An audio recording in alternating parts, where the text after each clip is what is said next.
Hello and welcome back. Today we are going to take a look at the new Milwaukee SHOCKWAVE threaded nut runner. Now this thing is very interesting and I'll be curious to see how it works. It is aimed at working with 3/8 all thread, which we happen to have some here, and we have some 3/8 hex nuts. So let's see how this thing works and if it's worthwhile. Okay, if you're keeping track, this is made in Vietnam. Alright, now looking at this thing, it's kind of interesting. It looks like it is just going to be gear driven. You can see inside of there are the gears. And it probably has a large enough meshing surface that it can just have something, it can handle the gap. In fact, you can even see that it has, okay, so it has a set of gears there, a set of gears there, and a set of gears here. So this is driving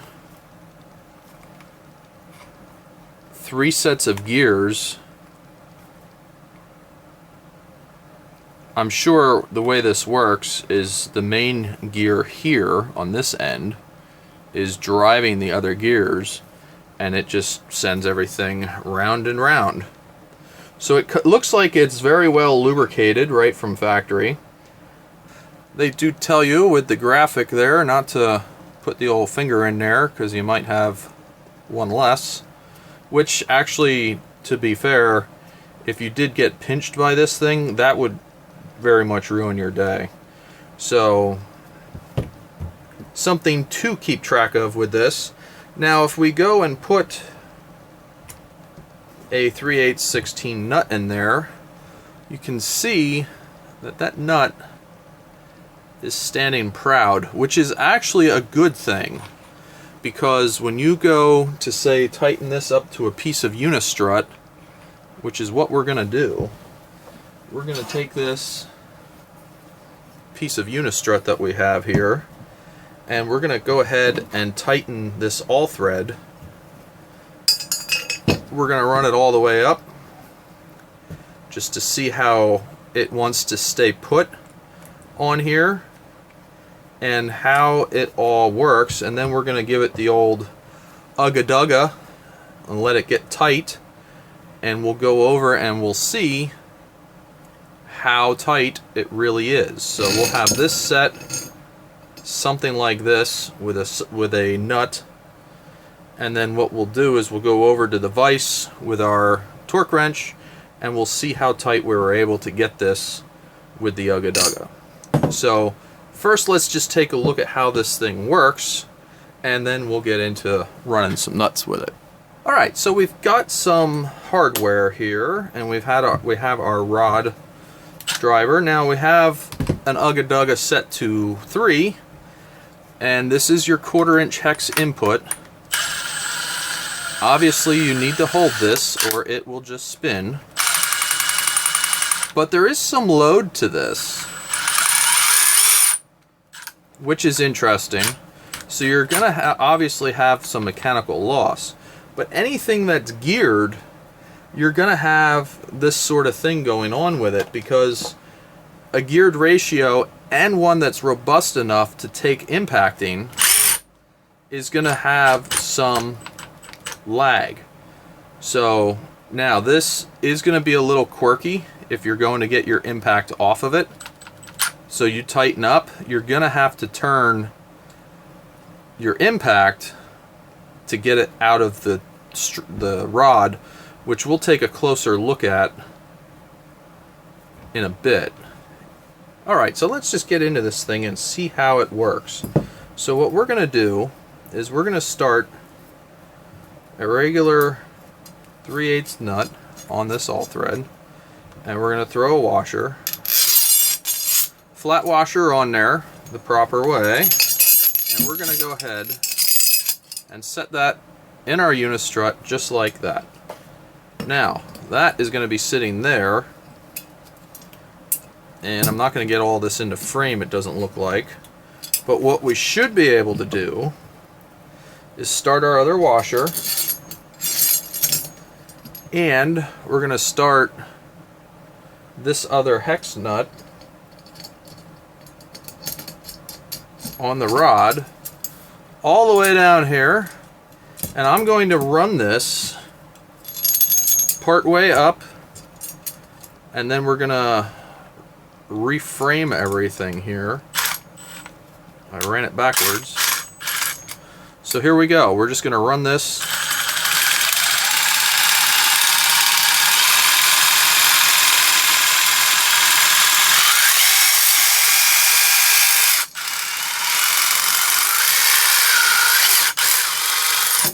so it's not wanting to really fall off on me.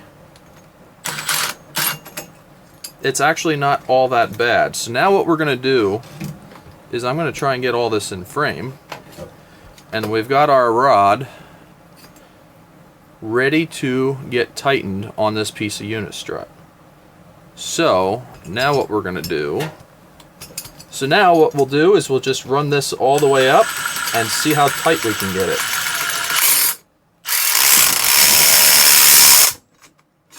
Okay, so now it's tight.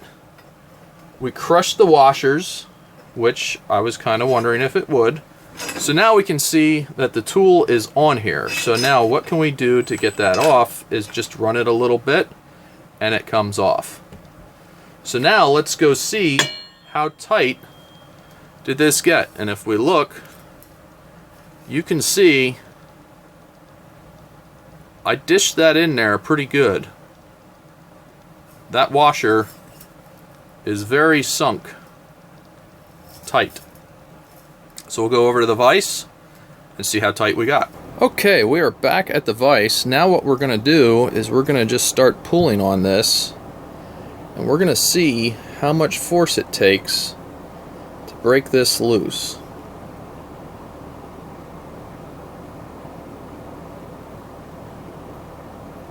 Looks like we're going to be right at 17.2 foot-pounds, and that is about how tight you can expect that to get, which is not over torquing those nuts at all on that 3/8 rod. Okay, back from our vise. Now I figure let's see if we can pick up this reflective strip with the Veeder root and see what the gear reduction is, and then we'll check what the RPM of the impact is, and we should have an idea of what kind of gear reduction is on this. So let me see if I can get this. You might not see the screen of the Veeder root just because of how I have to hold everything here. Okay, so we're right around 3,200 RPM, and let's see what the impact on its own does. We happen to have a little adapter made up here already that we can stick in the impact and do a test with. So on our 7/8 socket, let's see what we get on just the impact. So it is right around 3,300, so there's really not a whole lot of loss in the RPM of the impact with this tool. I would say there's a little bit of a mechanical loss, but I mean that's 3,300 to 3,200. I mean, I think that's way less than 1%. So very interesting that they're able to get that. Now we could, since everything is 6-sided, we could scratch one of these surfaces, get a mark on it of some kind, and what we could do here is turn it one time, because the channel is open, turn it one time until we see that again and see if it's open, and it is. So that is a 1-to-1 ratio on your turning. So what do I think of this thing? I think it's a neat tool. I'll be curious to see how these gears hold on as time goes by and you get more use on the tool. Gears generally don't like being impacted, so I think it's going to be interesting to see how this holds up long way term. This definitely says impact duty and shockwave, so you can throw it on your impact without worrying about it according to them. Now you can see I already started boogering up the plastic on this, so I would imagine this whole surface on the tool is going to get kind of messed up, but you buy tools to use. That's just kind of how this goes. They're very good with marking 3/8 rod on this. Maybe there will be other ones released at some point. Getting 17-ish foot-pounds out of it isn't a ton of force, and I don't think you would break 1/4 inch all thread with that, so they could probably come out with a 1/4 inch rod, and you could get 1/2 inch rod, start to tighten it with that. So that might be, you'll see different sizes of these come out as time goes on. I think they're neat. I think it's an interesting way around an interesting problem. If you've built racks with all thread, you know this is a time vampire. So just the ability to run nuts really quickly up a all thread really gives you a lot of savings in time, because you can get this off now. If you used another tool, like say the Insider, this works well for going up and down threaded rods, but you now have to get the tool. If you run all the way up here with it and get it down and get yourself tight, now you have to slide it all the way back the rod. You can't get it off once it's in place. Whereas this, you get yourself tight and you can get it off the all thread. So that is a really large savings. Plus, if you have multi-levels of racks that you're running with many unistruts, and you just want to have them loose and buzz them tight, this would be a good way to do that. Because if you've set racks up, you always got to kind of move things around a little bit to get everything level. So you'll leave things loose, and then at some point you'll want to go back and tighten everything once you know you have everything set where it needs to be. So this is a good way to go back and do something like that. So this tool is very versatile with what it's designed to do. Now, we crush these washers easily. Now, they're thin washers. I think it would be plenty tight to walk away from right there. I don't think there'd be any need to get any more torque on it. I think it's plenty tight with what it's doing. I honestly never checked to what foot-pound I tighten 3/8 rod to normally. So I think it's plenty tight. It's crushing the washers. I generally probably wouldn't run it that tight that it's doing that. And one of the nice things about this tool is the nut stands proud of the tool. So if you're running jam nuts, it's real easy for you to get another nut, run it up, get it tight, and it's not gonna get this tool, it's not gonna want to bite the other nut. So you can run jam nuts real easy. You just run them up and it'll set. So I do really like that about this, that you can get these tight and not be jammed into your washer per se, which is what we're seeing here. You see where I crushed the washer and it got into the tool. But you can get everything tight that way, and then if you're running jam nuts, you can get them up in there and ram them home. Because that's a lot of times what you'll do is you'll get your rack set and then you'll throw jam nuts on so nothing can come loose. So really neat tool. I think it's going to be a big time saver. If you're running racks, this is something that you probably want to get to play around with and see what you think about it. If you loved the Insider and use it a lot for running racks and stuff like that, I would say the next obvious go-to is going to be this. It's going to be way faster than the Insider. It is as fast as the impact you're running it with, 1-to-1 ratio. So the Insider is 350 RPM. We had way more than that with this, and I don't know for sure, but you might actually get a little bit more torque out of this than you will the Insider. These don't have a ton of torque to them. Let me know your thoughts below. I guess we could take a look at what this thing weighs to give people an idea of what they're getting into if they buy one.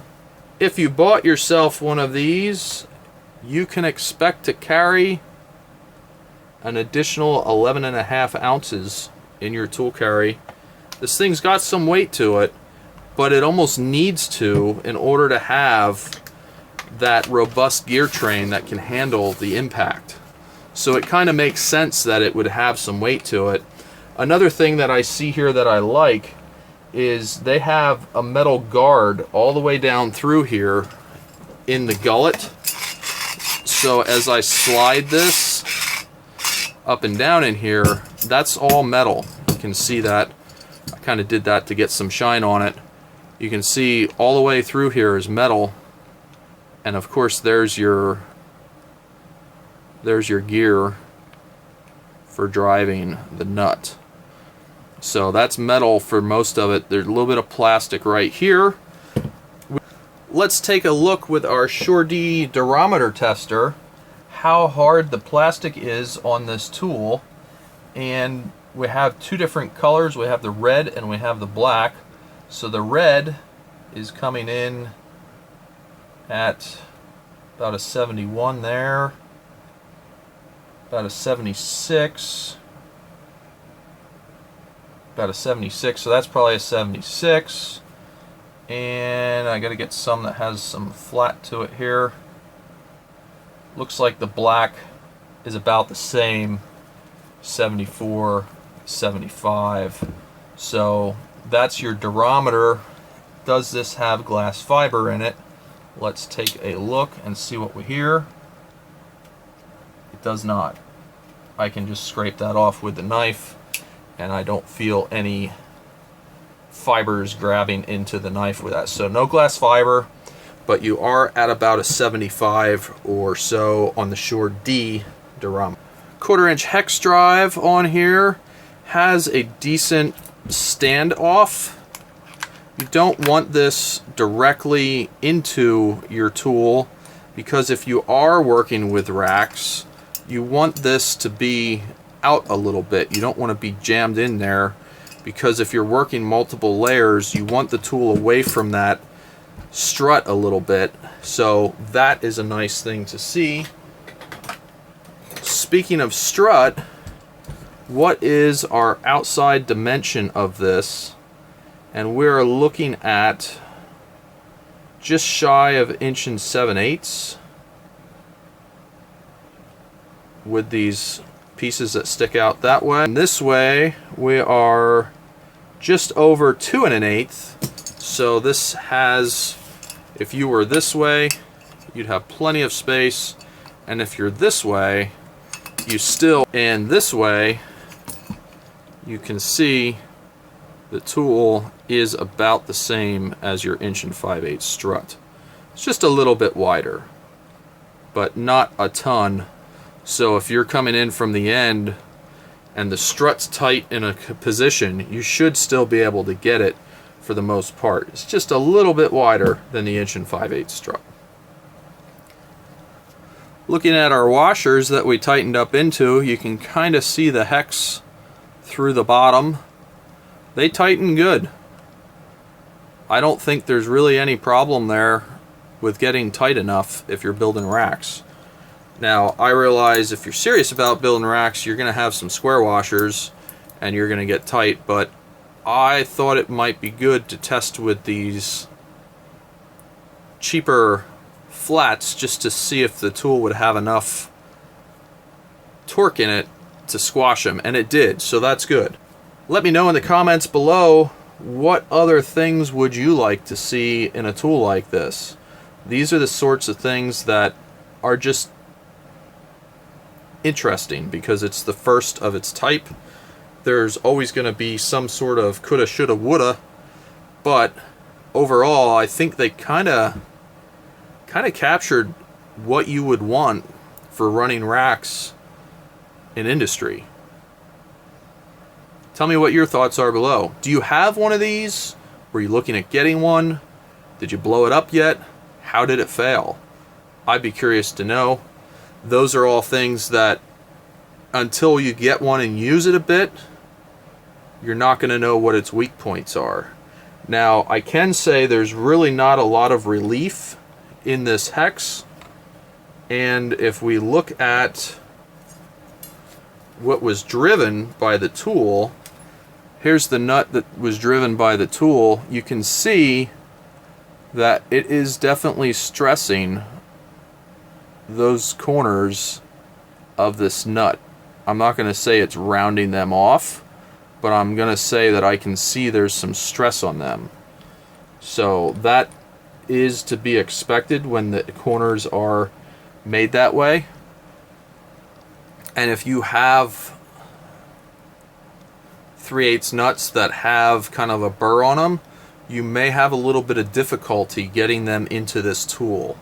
So just be aware of that. There's no relief in these corners, which I think I understand why there isn't, because they needed to be able to get this channel in here, so they needed as much surface contact as possible because they're losing, you know, just about a quarter of the contact surface. So there we have it. I think this is an interesting tool. I'm going to be curious if we're running racks. I'm going to be using this and we're going to see how it goes.